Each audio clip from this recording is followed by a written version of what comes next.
All right, my second graders, let's stand for the pledge.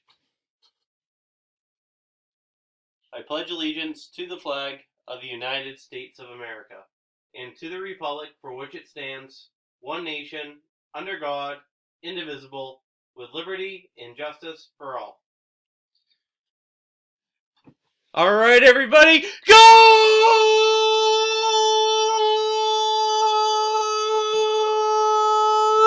morning, second grade. Awesome to have you all back with me on this, again, kind of cloudy Tuesday, but we're going to make the best of it, and we'll see what we have in store for science here in just a little bit. So let's jump right into the day, and I'll walk you right through what we need to accomplish on this Tuesday. All right, you found my video here. Awesome. The link for our morning meeting is right here. Please join us at 9 o'clock. I'd like to see more people today. I'd like to see some missing faces I have not seen yet. So, after that is done, we have our morning work. So let's pop in the classwork tab and see what we have in store for that. There's our morning work for Tuesday. All right, first part is dealing with homophones, which are words that sound the same but have different meanings, and it's all depending on the spelling. Place the correct pair of homophones with the correct sentence. So I got two pairs right here, C and C, meat and meat.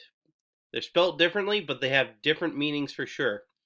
The first sentence reads, lots of fish live in the, probably going to be either this sea or that sea.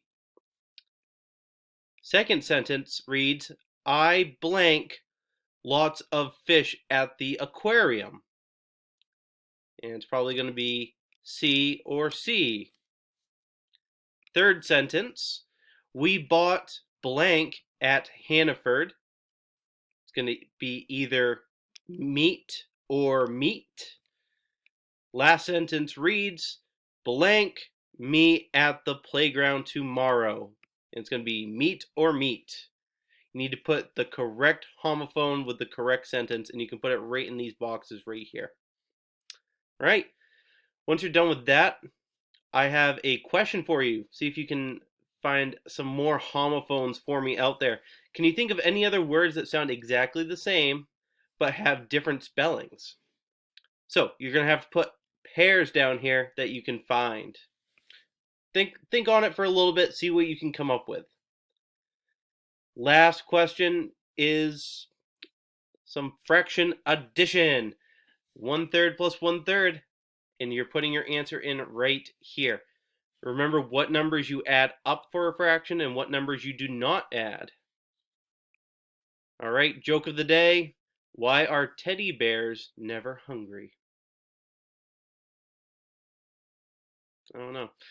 You'll have to figure that one out. Once you're done with the morning work, click the turn in button and I will take a peek at it. All right. For ELA today, super excited, by the way, about this. I have created a how-to video for Raz Kids right here. And I would like you to check it out. So check out this link. It'll give you all the directions on how to get to Raz Kids.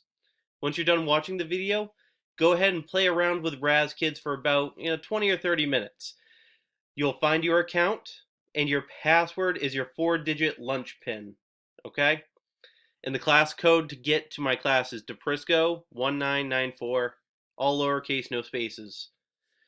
Once you're all done playing around with Raz Kids, don't stay in there too long. I'd like you to read for another 20 to 30 minutes in a book that you currently have. And then I'm saying no Lexia or IXL today because you are already doing some Raz Kids. Okay?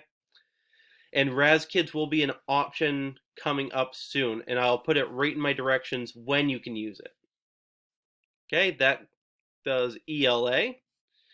Writing, you're going to continue your small moment narratives today. You may watch my mini lesson again if you want some more ideas on how you can stretch out those pages. I already saw a few were turned in, and I've sent them back.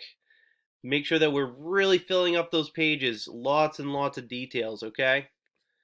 Remember, that can be turned in by Friday, so you have this entire week to work on it. Your special today is art and abstract design. And here are the instructions for the day. It's a Google Doc, so click on the Google Doc. And this is what Mrs. Davis sent me. It says, idea, create an abstract design. When art is abstract, it means there are no real-looking objects we can recognize. It can be about marks, lines, shapes, and or colors. Try something like this. It looks like that's a piece of abstract art Mrs. Davis made. And here's some ideas down here as well. Draw 3 large geometric shapes. Add a hole to one shape, kind of like what she did here. Draw one curvy line that goes from top to bottom and through the hole. Add 3 straight lines, vertical, standing tall, horizontal, laying down, and diagonal, slanted or on an angle. Choose a color family you'd like to use. Those are all your color families. There are many different ways to do this, and she says to have fun. Remember, abstract art shouldn't look like any ordinary object that we have around the house. It should look something like this, something abstract. So, when you are doing this, you can upload a picture of it to this Google Doc that I put right here so Mrs. Davis can see your work, okay? When you are done with that, make sure you click the turn in button for that Google Doc in here so that we know that you finished. Math today, I have another mini lesson for you to watch, all about on writing minutes today. Then complete the questions on page 136, 1 through 4, and that's in book 2B. Once you are done with those 4 questions, those questions can be put in here in this Google Doc. For question 1, 2, 3, and 4, if you look on page 136, book 2B, you'll see that these questions line right up with what's on that page. But there's a picture for each one, so you're going to have to use your book. Lastly, when you're done, turn that in. Last thing for today is science, and I was really hoping for some decent weather, but we'll be flexible. You can watch my YouTube video again about how we can tell which direction is east. I have a really good way of figuring that out.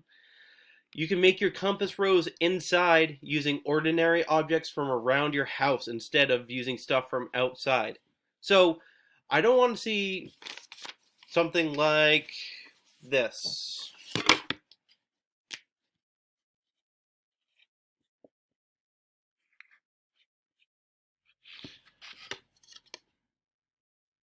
I don't want to see this on paper and have you guys upload a picture, because really easy to do. You can do this on paper really quick.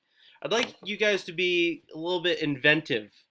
See if you can use different objects around your house and create a compass rose, maybe on the floor, somewhere else in your house, using different objects to show it. I think that'd be really cool for you guys to do. And you can upload a picture of that right down here. And remember, maybe it won't be outside today, so don't worry about that last part. It does not have to be outside. I understand we might get some more rain today. So it can be inside. But I'd like you to answer these questions as well above. What materials are you using for your compass rose? So list out some of your materials. If you're going to be using markers, if you're going to be using pencils, if you're going to be using paper clips, I don't know. Use whatever you want. And tell me, what are the directions found on the compass rose? The 4 cardinal directions.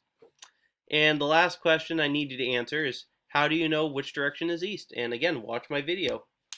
And I give you a really cool tip on how to figure that out. You can turn this in today because this will be the end of Monday and Tuesday science. I'll figure out something for us for the rest of the week today, okay?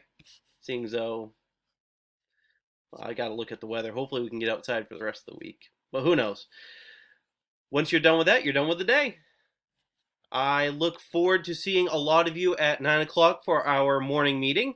If you have a small group with me today, please make sure you're showing up to it. I'd love to hear some of you read to me, and we can get some other different work done. So, have a great day, second grade. I'll see you all in just a little bit.